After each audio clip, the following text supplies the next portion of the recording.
So I want to introduce Fee. Fee operates Fee Pottery in Tacoma, Washington, and their studio provides a safe space to the BIPOC and LGBTQI community. And much of the work Fee does is not easy, but there's necessity and action that really propel the work forward. And I'm just so honored to have Fee here with us today so that we can listen and engage. So go ahead, Fee, take it away. Thanks, Liz. All right. Hi, I'm Fee. I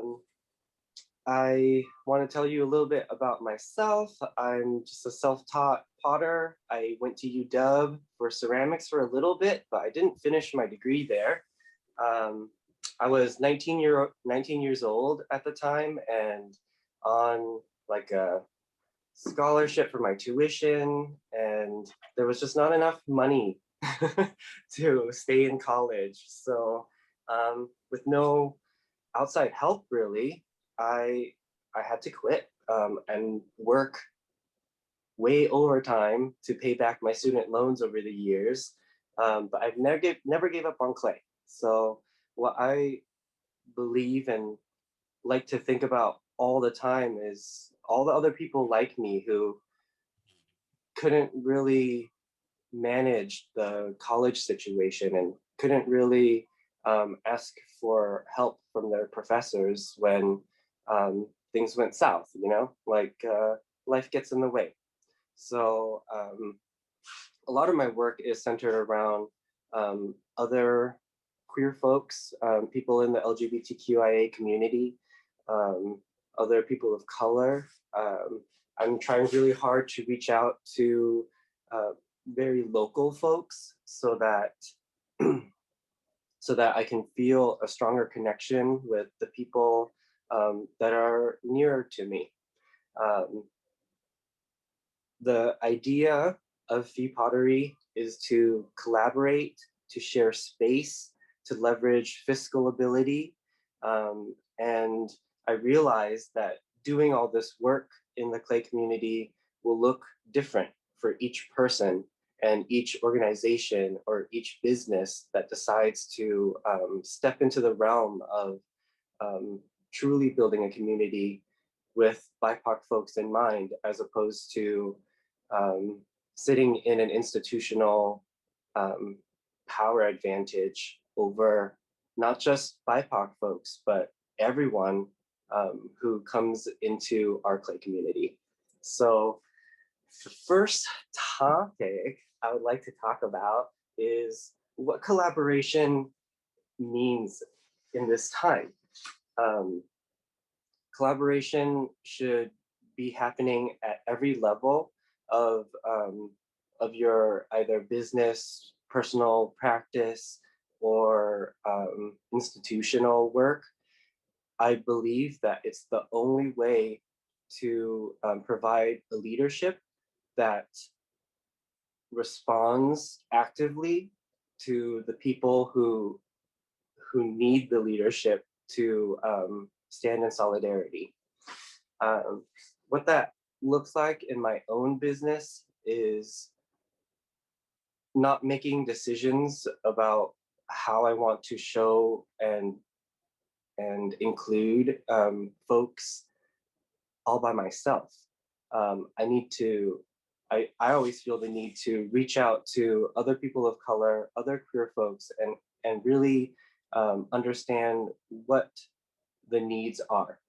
And honestly, it comes down to really looking at the people in the community who have the least amount of sway, the least say, the least power, the least money. And that ends up looking like, it's a generalization, but ends up looking like our BIPOC community is the one that is at the most disadvantage when it comes to making artwork. Not just clay, y'all. It's about a lot more than just our single medium. So I have experience in clay because I've fought for it. I've really like, I used a financial aid check to buy a wheel, and um, with that wheel, I've taught myself just about everything I know.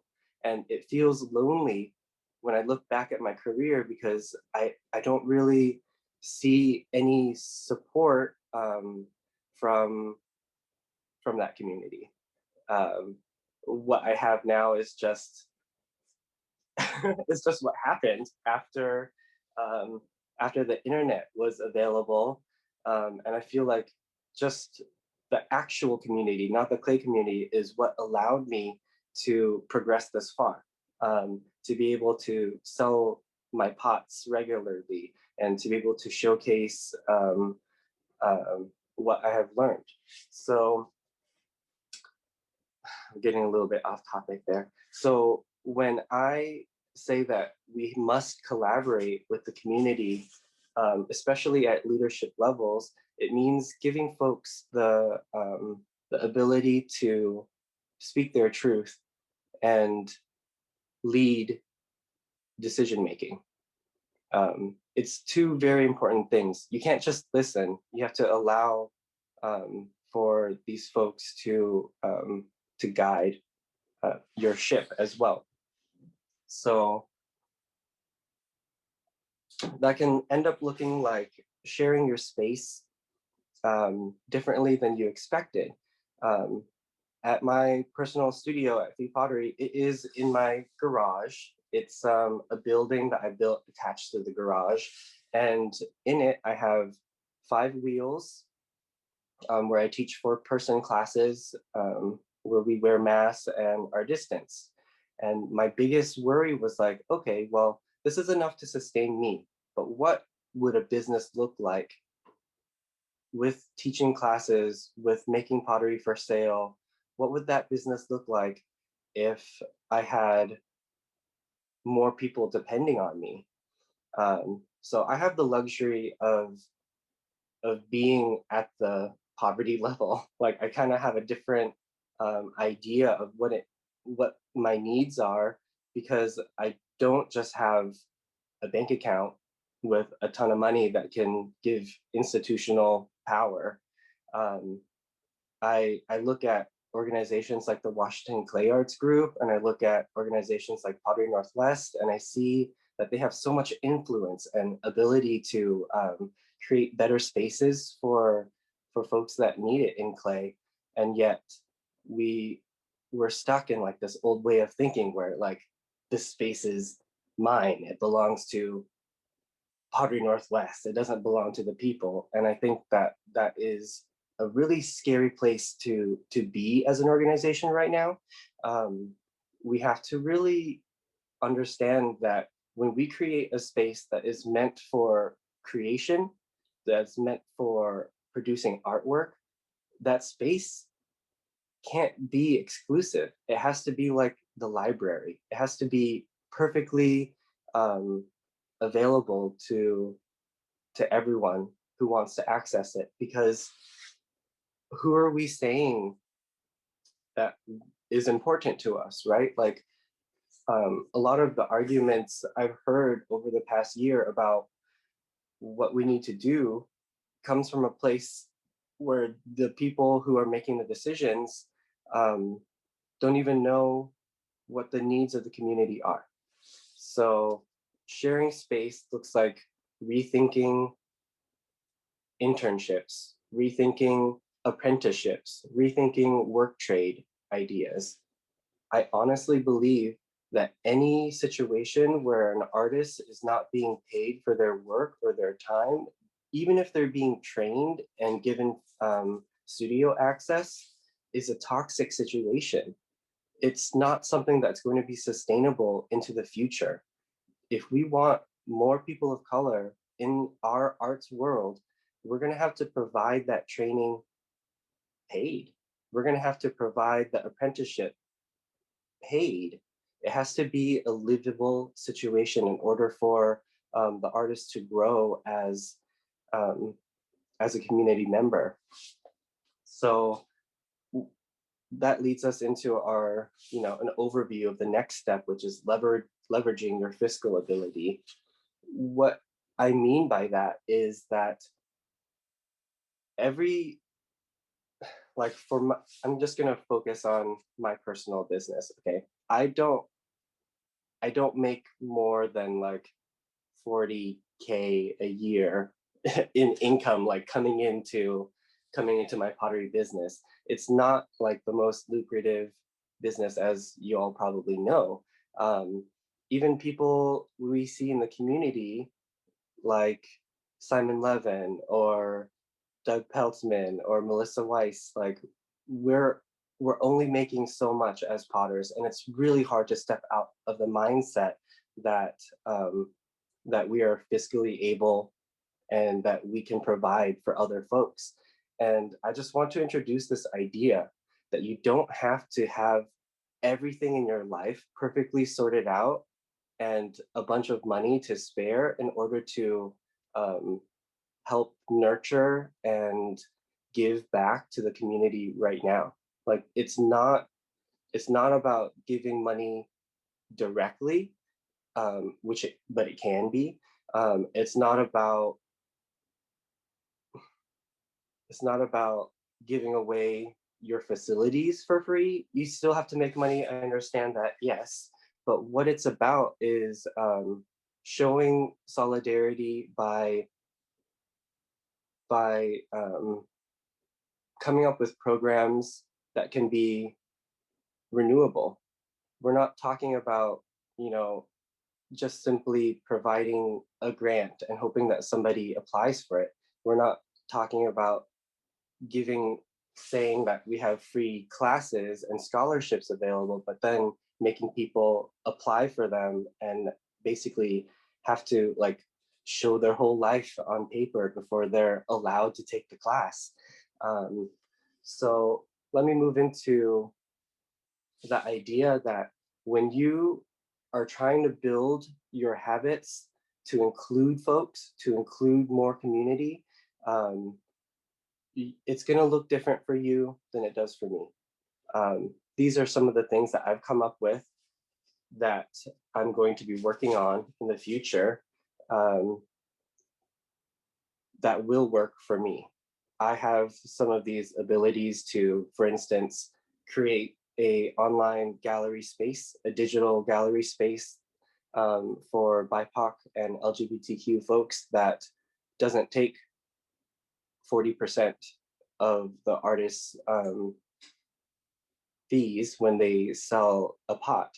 What we're going to do is aim for 10% so that the website itself can be sustained by just a little bit of cash inflow. But instead, delegating the tasks between the folks who want to be a part of this gallery space and giving them a say in how it's run, how it's advertised, and teaching folks how to do the work, which is like the photography, the shipping, the taxes. Everybody that's going to be interacting in this free gallery space will be their own business. And so we don't really have to work on the idea that like only one person has this access to a gallery and they get to choose everyone that's in it. Everyone that's in it is now going to be the owner of this gallery, and they know that in working together, that everyone will get more sales and everyone will benefit. The idea here is that we're going to incubate as many small empowering businesses as possible. And in order to do that, we also have to provide business help, as in from how to do your taxes, how to file your taxes, all the way to how to do your photography, how to talk about yourself on Instagram, how to write your resume. All these little things that artists need should be talked about all the time. It doesn't have to be like, okay, once you get to this point in your career, now you can be your own business person. Now you can start to sell your work. Um, I don't think that long, slow process is conducive to people of color or LGBTQ people who are less fiscally able to like see that they've made it to that point. Um, there are in my business as well, we're also going to offer free classes, free recurring classes like our 8-week classes with scholarships. My scholarship application is basically, oh, do you need a scholarship? Yes or no? And when they say yes, I provide the scholarship. We have a certain amount available every session. This session we had 4, and I went ahead and approved 5 because I crunched my numbers and I realized that I had a little bit more leeway, and I was able to provide a 5th scholarship. And being able to um, being able to do something like that, to like really quickly look at the books and look at the numbers and really see where I'm at this moment, and making that decision was so powerful feeling, because I didn't have to wait for a board of directors to okay it. I didn't have to wait for a group of people to agree that it is necessary to provide this extra space. Um, I think if you're able to provide space, your responsibility is to provide that space. It's not about trying to make it like work for your bottom line, especially if we're trying to call ourselves nonprofits. So I also noticed that when people of color and BIPOC community folks were coming in to take classes, it was hard for them to look at a recurring weekly class on the same day every week for 8 weeks and see themselves being able to do that class. And that's, it's about scheduling, it's about work, it's about what life they're leading outside of class. And I didn't want to what's the word, penalize. I didn't want to penalize these people for having a life that was different from the regular students who could come, at a regular time every week. Working at a couple different studios, I noticed that when only those recurring classes were available, all of the students were white. And it was a drag. It's a hard, as a person of color, to be teaching these classes and seeing like no other people like me in these classes, and knowing that it's because of just how they're set up. So one of the things I'm offering at my studio is just drop-in classes that happen every day of the week, available to 1 or 2 people at a time. And that way they don't have to schedule like a whole course. They can come in as their work schedule allows, as their childcare schedule allows, um, as their life allows. I think we have to allow people to be who they are at this moment in order to connect with them on a deep level and be able to share the world of art making with them. Um, on on top of it all, if we're going to be inviting folks with lesser fiscal ability into our community and trying to and saying that we're treating them with solidarity and with community companionship, there's going to have to be some sort of safety network to make sure that these folks can continue classes in case something happens. And we can say that hypothetically, but we can look at our past year and see that things freaking happen. Like the pandemic happened, and what do you think, like who do you think were the first people to cut out the extra cost of going to art classes? It's going to be people um, who were already kind of pushing their limits in the first place in order to take the class at all. Um, so I like to think that um, in our business, in our work, we're going to have to start providing the idea that the community can care for its artists. And that means that every business, every nonprofit, every group that is gathering should be setting aside some funds for this sort of safety network. The idea isn't new. When I was working at Pike Place Market and selling my work there, there's a Pike Place Market vendor safety network that does regular fundraisers. It's a nonprofit group, and they disperse, emergency funds to community members who can't pay rent or um, can't purchase a necessary item for their production, um, or if they got sick and they can't come to work and sell their work at High Place Market. Um, the idea that every business is disconnected and you have to fend for yourself is an old way of thinking. We have to not only defend all the micro businesses that we are as artists, but also start to think about all of us working together in this medium as opposed to working against each other.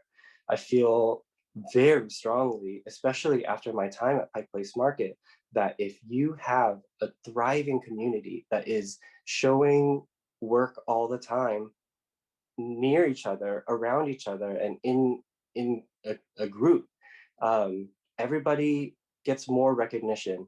Everybody gets more sales. Everybody makes more money, and I think that's wild because it's not really what we're taught. We're taught that like, oh well, there's only a certain amount of money in the community. That there's only a certain amount of interest in eclectic pottery. There's only a certain amount of interest in handmade. But what I've found is that anybody who is selling work that sits in community as opposed to being by themselves is way more balanced as a business than folks trying to make it on their own. So that's the idea of the safety network. If you're doing well, you can provide a little bit more for someone else who's doing a little bit not as well as you, and then all of us are doing the same amount together. Um, Something that has come up to my attention recently is the idea of career training. Um, I look at unpaid apprenticeships and I long for the future where all apprenticeships provide a living wage for the person that is doing the apprenticeship. What a little emotional about this. The idea that an artist has to have like the funds already set to be able to live like an entire year or 2 years on their own income without a job besides working their apprenticeship for free space in a studio is ridiculous. There's that only applies to people who are able to exercise fiscal like independence. So that really does exclude so many BIPOC and LGBTQI folks because it's just not. Some of us don't have like a family to depend on to pay for those things, or even a job that like not all of us left a corporate job to work in the clay arts community and have like the stability of life to really throw themselves into the work. So I really love the idea of career training, that a business that is offering to have apprenticeships be a business that is already sustainable in its own right and that they're able to provide the resources to the artists that they're asking for their labor. Um, just because we're giving studio space, studio access, material access, that's not enough to create an environment that an artist will be sustained in. The artist also needs to eat. The artist also needs to sleep well. The artist also needs to be in a place where they can trust their creativity and be able to build on that creativity day after day after day without worrying that, okay, well, if I delve too deeply, I might alienate my family, alienate my workplace, and not really have the resources anymore to continue my work. So I've talked to several people in apprenticeship situations where they feel like if they speak up at all in their studio about their life or what they believe in, that they might lose their space because they are not a good fit anymore for that space, because literally maybe just one person is in charge of the idea or of the job. So the next thing is about how we're going to have to figure out not just a safety network for the artists themselves, but for the community. Because if we don't take care of folks who haven't become artists yet, those folks will never become artists. Like, I don't know if you've heard, like, oh, well, we have these programs available for BIPOC folks, but no, just it's just because nobody's applying. We're not able to we're not able to give out these scholarships. We're not able to give out this money because nobody wants it. And that's so not true. There's so many people in the community who want to touch the clay and sit on a wheel and be an artist. Um, those people might not be able to sign up for a class that costs $500 for 10 weeks. They might not be able to sign up for one personal lesson that might cost $120 for a 2-hour lesson. Our overhead in clay is very high, but I feel like studio potters with their own private studio spaces are at a little bit of an advantage, because we have to admit that many of us are sustained by not our pottery and not our studio practice, but by our partners. So if you're if you're going to admit that that's what's happening in your studio space, it's a little bit easier to let some of your expectations for how you see your studio success slip a little bit, so that you can provide a little bit more for someone else so that they can also have studio space. What I've been doing for the past year is running a fundraiser every month for Black Lives Matter organizations, and especially the Lavender Rights Project for Black trans folks. And the idea behind that is that I'm always producing work while I'm teaching classes, and they're one-offs, and they're not sets, and they're not a cohesive um, not a cohesive like showing of pots, but they're always changing, they're always revolving. And something beautiful about the internet is that people are interested in that. People want to see an artist change all the time. And I found that when I sell this work as a fundraising sort of environment, um, the pots then become coveted, and that is so much power. We as artists have the ability to really actualize our need for change. Like, our material is all about honesty. It's about showing exactly what has been done to this material. And at this time, in our climate, with so much pain and so much um, rebellion against what has been the norm for a long time, seeing things change is beautiful. It's like seeing the possibility of solidarity in the future. It's like seeing the possibility that, oh, maybe my ideas can be showcased in this way. Maybe my ideas are worth it to make changes for. Maybe my art life is worth it to pursue because I see these changes happening in the community, right? So my idea for fundraising is twofold. It's not just about raising money for the community, but it's about teaching folks every month about the idea that you don't have to do so much and read all these things, about how to be progressive, about how to be diverse.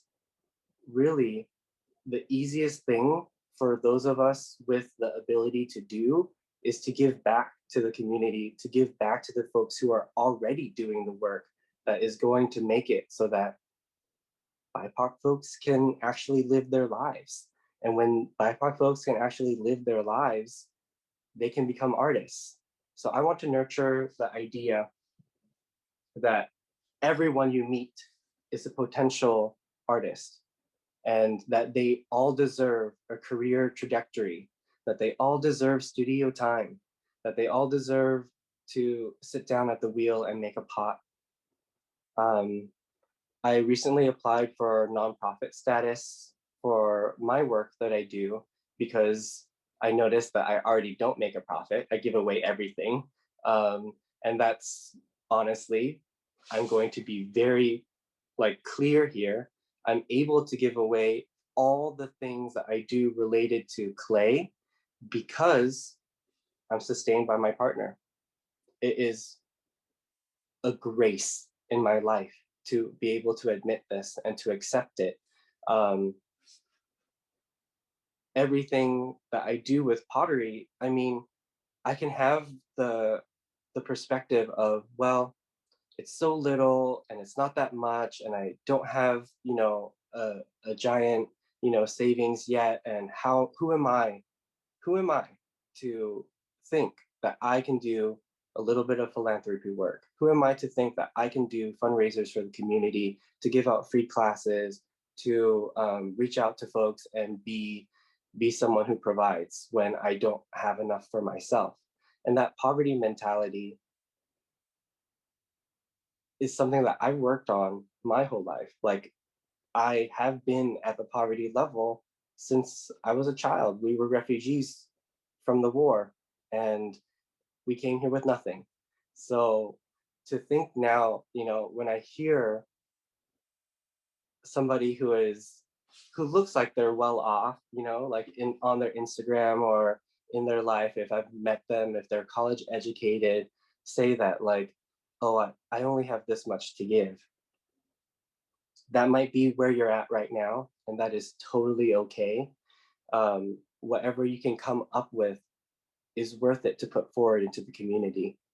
Um, Whatever you can give at this moment is could be your max. That could be what all you're able to give ever.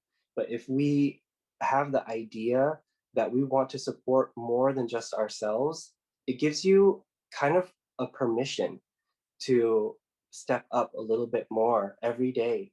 And if we make those changes um, intentionally, step by step, then it's going to be easier to reach a space where you're all of a sudden like providing everything that you wish you had when you were growing up as an artist. Um, and I think everyone that does this will find that the community is so beautiful when it's being nourished by the members that are in it. Um, I know I'm sort of rambling on about all this stuff. So maybe if something stood out to you from what I was saying, maybe if anyone has questions, you can unmute your microphone and I'll try to answer to the best of my ability.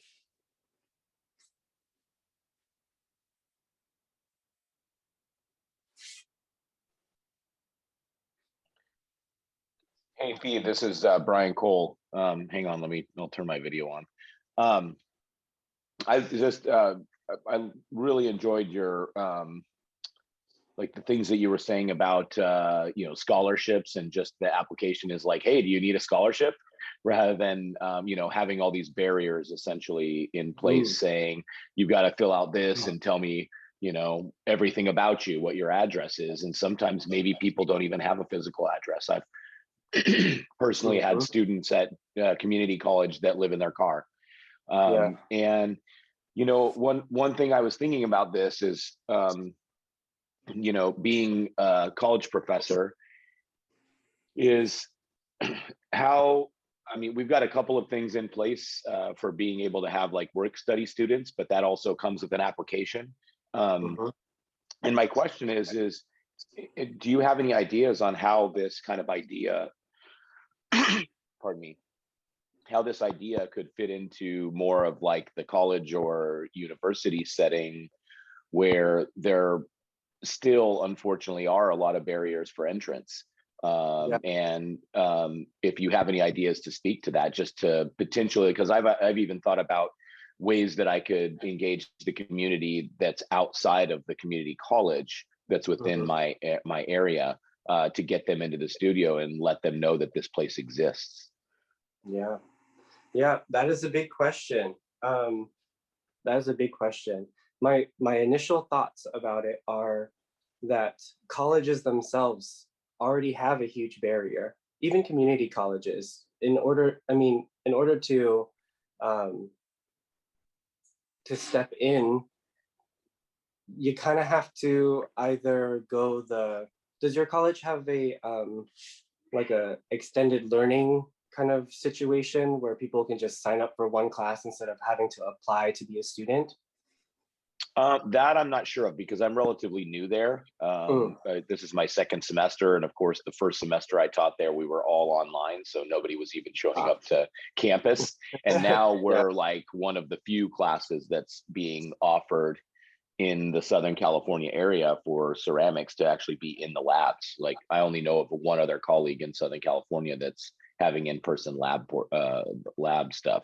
So everything else is online. And there's vast things that we're doing at the college to, get laptops and different things out to people who are in need so that they can still become educated. But then there's still, loads of other barriers for even entry. And I think that you do have to be a student, but you go online and you fill out whatever the form is, and they allow you to be a student. It's not there's no exclusivity essentially, other than you have to have access to be able to get onto the computer to be able to do that, because right now nothing's in person. None of the people in admissions are even on campus. Yeah. So I think you're at a community college, you're in a unique position because there's fewer barriers to community college than for, say, like a university at Washington or something. And the first thing I think of is you kind of have to undermine the idea that that they have to come to class to learn something. Maybe, it could take extra labor and extra work on your part, but maybe just get the school to accept that you can provide sessions, just like one-off sessions, to folks who want to try it out, right? Like, some folks won't sign up for a full class because they don't even know if they like it. So it's hard to commit to that kind of time. If you can maybe do like demonstrations outside of the classroom, like pull wheels out and be in a visible place, especially in California, especially in the summertime, then the actual availability of being visible will attract the right people. That will attract more folks to the studio. And by more folks, I mean not just white kids. Right? Like, if they see you working out on campus, like, the intrigue is so strong. Like, people love watching pottery happen. And for your classes to become more diverse, people have to be able to see themselves in the potter's chair. It's like changing the idea that it's just for a certain kind of person. And I think a community college is a really great setting for that. I'm not sure if I'm answering your question directly. Are you asking more about? No, I think you kind of hit it. And I mean, I've been thinking about doing things like that. Of course, you know, being new there and not being able to gather is a little bit of a barrier right now as well. But I know for the future, like I want to have some things in place to plan to open up the studio a little bit more to the outside. And, you know, we have a clay club, and that clay club can definitely facilitate, you know, days where we can even go and put posters up around town and be like, hey, come to the ceramic studio and come check the place out and be a part of something. You know, I've toyed around with the idea of having like Earth Day events where we're glazing, you know, inviting people in, and they come into the studio and glaze an object for free, you know, and if they want to donate, then they can. There's a jar. But if you don't have money, you can come in and you can glaze some of the work that was left over from the previous semester and take it home with you. Come back and pick that piece up at a later date. And then you don't have to throw that piece away. That's so nice. Yeah, exactly. Yeah, I don't have to figure out what to do with it because it's already been figured out, you know. And it's kind of, you know, somebody already made that and put their life and energy into it and beauty, and it may even have their name on the bottom of it, and that person can enjoy that object and they didn't have to pay for it necessarily. And then it just gets the community knowing that we're out there and that we're doing stuff, and that's kind of not a hard thing to do. Like the college will allow us to have those types of events where the community comes in and gets students, potential students for the future. Right. Another thing that just occurred to me is, you know, on the college campus, there are other groups already gathered. And so as the pottery leader, you can be like, oh, does the queer group have an interest? You know, like, let's do a queer group day. Let's do a BIPOC student day, like, and reach out to those communities that are already existing. And then they have deeper connections to other folks who might not ever come to campus at all, and they can put out the call that way. We have to be creative in the ways that that we invite people in. Otherwise, we're just going to get the same old folks. Cool. Thank you, V. Thank you.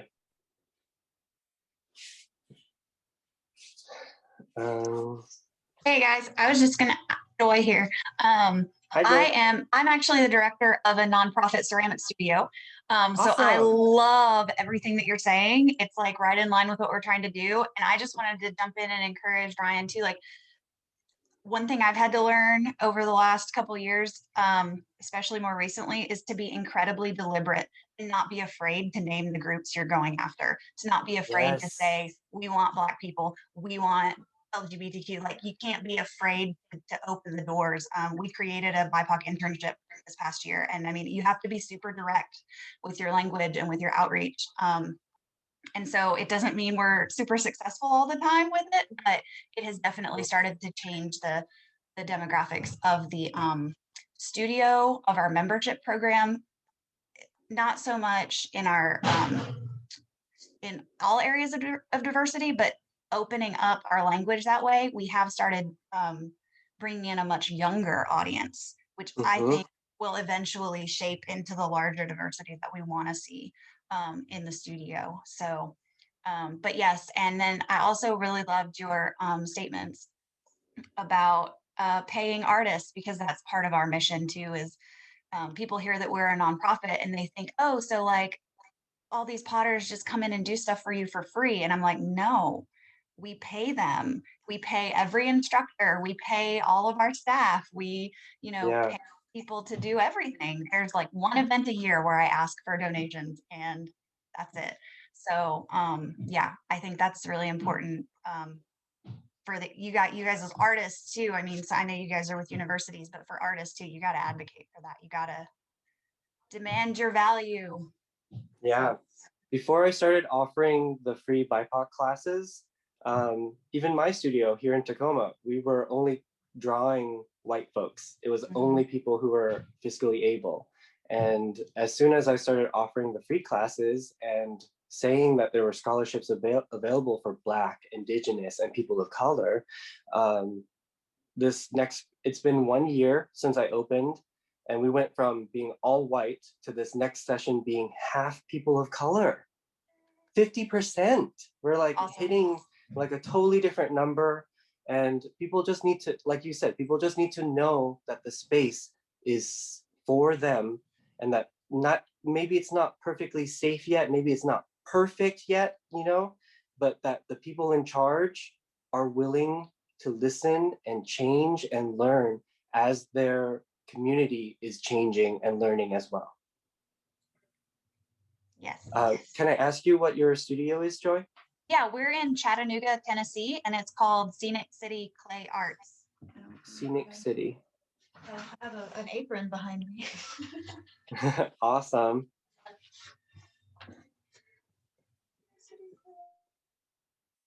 SCCC. Cool. So, oh my Joy, gosh. throw yep, your that's us. Joy, throw your website into the chat. Yeah. Oh, and yeah, I made that comment in there earlier. We joke all the time in the arts community around here about, people saying, "Oh, don't you want to come do this painting for us? It'll be great exposure." It's like, yeah, let me just take those exposure dollars to the bank. See how they feel about them. Somebody just asked me last night to do 40 pots for a fundraiser, and I was like, okay, here are my prices. This is what's going on. And they're like, oh, but it's for a fundraiser. And I was like, okay, what's your fundraiser for? They said, it's for us. So you want my pot to fundraise for you? Oh, cool. Yeah, no, cool. we have an online auction going right now, and we offer a 50% split with the artists for that. So yeah, even for the auction, right? yeah, for the auction, we do a 50% split with the artist. Mm-hmm. Yeah, I think that's powerful. Thank you so much, Joy. Yeah. That's awesome. Hey, Fee, I liked, I'm not sure you can hear me, can you? I can hear you. Oh, okay, I can't see me anymore. So I liked what you said about offering that, like, your one-offs. Like when I always devalue those things that I do, where they're not so intentional, like where they're part of a demonstration, and just the way that I assume that no the feelings I have about them are the feelings that everyone else is going to have about them. And I feel like as I'm, approaching, how can I do this work? I always get stuck in the how can I do this? And a lot of times I get stuck there. And I see the work that you're doing, and I know it's not easy. I know it's not effortless, but it appears that way because it seems I don't think you get as stuck in that process as I feel like I do. I'm an Aries. I start projects. Yeah. So just that idea that not everyone thinks the same. It just really hit me. And kind of thinking differently about what I'm doing, how other people will take what I'm doing might be helpful for me. And I think the other question I had was really about outreach, and thinking about how we can bring other communities in. Yeah, I loved what Joy said about being deliberate with our language. That is what it is. Like, if you don't provide that umbrella of cover, people aren't going to feel like it's for them. It's as easy as that. Like, Yeah, and working with the other communities around that already exist. Mhm. Yeah, I think a lot of people, um, we're tiptoeing around these subjects, and and because it's uncomfortable for one reason or another. Yeah. And Oh yeah, it's super uncomfortable. Can I relate a story? yes, please. Um, so I have the BIPOC classes that are one-off scheduled for, and they're free for everyone. And I got the criticism from a couple different Black community members saying that BIPOC is not enough. They would only feel safe in a Black only space. And I had to hear that without defensiveness, because I knew that that means I can't teach that class. Like I would have to reach out and train another person or find someone who already has the skills who is Black to provide this Black only space, this requested safe space from my um, actual community. And so as soon as I put out a call for folks who want to be pottery teachers, I got several people like from all over the state, some people willing to relocate to Tacoma to do this work. And if I had just stayed in my defensiveness of, well, it's my space, I want to teach all the classes, I'm a safe person, like it's not about that. It's not about that at all. It's not personal. Um, and when people ask for their needs, um, you got to listen and try to make it happen. So I'm actually interviewing someone today, and we're doing like a 3-hour paid interview. And literally, we're just gonna sit and talk and make pots together. And if I like how they are in the studio, and they can show that they have proficiency on the wheel, they're hired. It's as easy as that. It doesn't have to be this long drawn out process. I think a lot of times people see a slow process, and what they glean from that slow process is violence.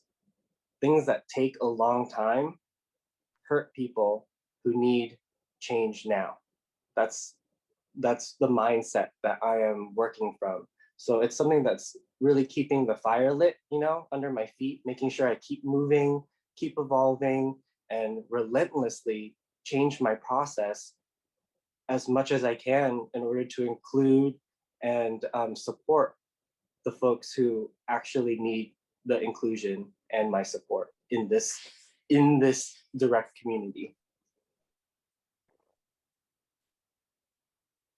Fee, one more quick question for you that I don't think this will take very long, but in regards to your scholarships, I know that like you had, you set aside 4 and then you had 5 that kind of applied and said we want it, and it's all fine and dandy if it's just one extra space, right? But for your specific situation, what if you had 20 people that applied for the scholarship? What's then the weeding out process? Right? You know what I mean? Like, so happy. I know it would be awesome, but then what then? What then? Is there with Well, a business is that, yeah, because you've got to be able to, if you crunch the numbers and then all of a sudden you're losing money as a business, then maybe you have to find some creative financing to be able to finance those folks. But yes. Yeah, I agree. There is a different bottom line since I'm a personal studio, like I said. I have a very low overhead because I own my space. So for me, it's easier to look at the numbers because there's less numbers. And if, like you said, if there are 20 people who applied, I only have 24 spaces in my regular recurring classes total for the whole week, and that's with an extra class added to accommodate the people who have scholarships. Not only they needed scholarships, but they needed a class that was not in the regular work week. They're like, I can only do like a Saturday or a Sunday. And I had not taught a Saturday or a Sunday class, but in order to get these folks in, it was more important to me to have them in the studio, whether it be paid or not, than to not have them at all. So I did decide to add an extra class session, which is more labor and more work. And I'm not sure how I'm going to pay for it yet, you know, like, because I do have like business overhead some. But right now, what I have the most of is trust. I trust that the community that I've been working with the fundraising will step up and, you know, donate a little bit extra from the fundraiser to help support the pottery studio at large. Some people have asked to be able to be sponsors for these scholarships. So as the program builds, and as we get community members who are invested in helping the studios succeed, the classes, like, I gave away, I'm doing the 5 scholarships, but now that I announced that, 3 of the scholarships have been fully paid for by community members. So now I'm really only doing 2 scholarships out of pocket when I have finances for 4. So I'm trying to think of it like, okay, well, that means I can do 6 next time. You hear me? You know what I mean? Like, that's where I'm working from. Like, I actually only paid for 2. So I'm not going to say I did 5 when I crunch my numbers for the next session. I can say, oh, I actually have space for 6 in the next session because I only did 2 last time.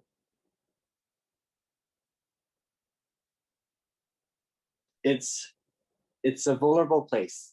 It's scary to have to depend on an outside source. But I'm also confident in the fact that once we are more well known, it'll be easier to apply for grants from the city to provide those scholarships. It'll be easier to leverage our influence in that way. And it's not money that will be available to a brand new student who has no like CV, who has no work available to get that grant, making that the responsibility of the person attending class is more harmful than helpful. So my answer to your question really is about like asking for help when I need that help. If I have 20 people wanting to do the scholarship, I will praise the Lord. I will be like, wow, that is amazing. And I will tell everyone. I'll post on my Instagram, I'll post on my website, I'll make it known that there's this much interest. And I believe that notice will bring the attention that will be able to fund all 20 of those requested scholarships.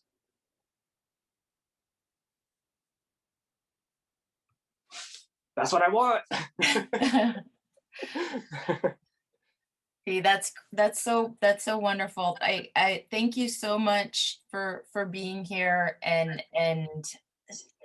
that your words have really helped me just process a lot of information that was getting stuck in my head.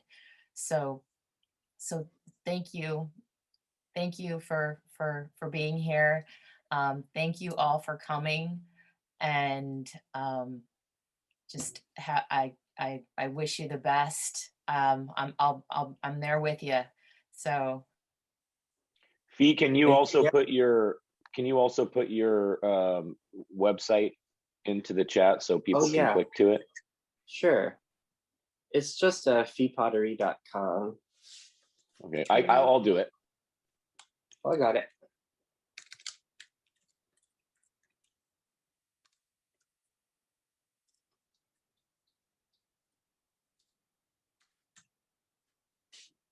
Cool. Well, thank you so much for having me. I was a little confused when I was asked to do the talk. I'm like, but this isn't about sustainability or about the Green Task Force. But honestly, like, it is about our community sustainability. It's about our artists' sustainability. It's about creating more avenues for more folks to come into the clay world. So I hope that the recording and the message, it gets out there, and that people really investigate what it is that they can do in their personal space, in their personal studio, in their work studio where they teach, or the giant studio that they run with a whole group of board of directors. It can scale. The idea is that we, the people, create these spaces so we can just choose to change if it's not working. I guess that's it. It's been a little bit over an hour. Does anybody else have any last questions before I log out here?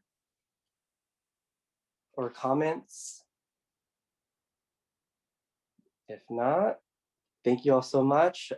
Joy, I'm going to be contacting you for some information if that's okay. And Yes, please do. I love it. I love what you're doing. awesome. Solidarity. All right, folks. Thank you so much.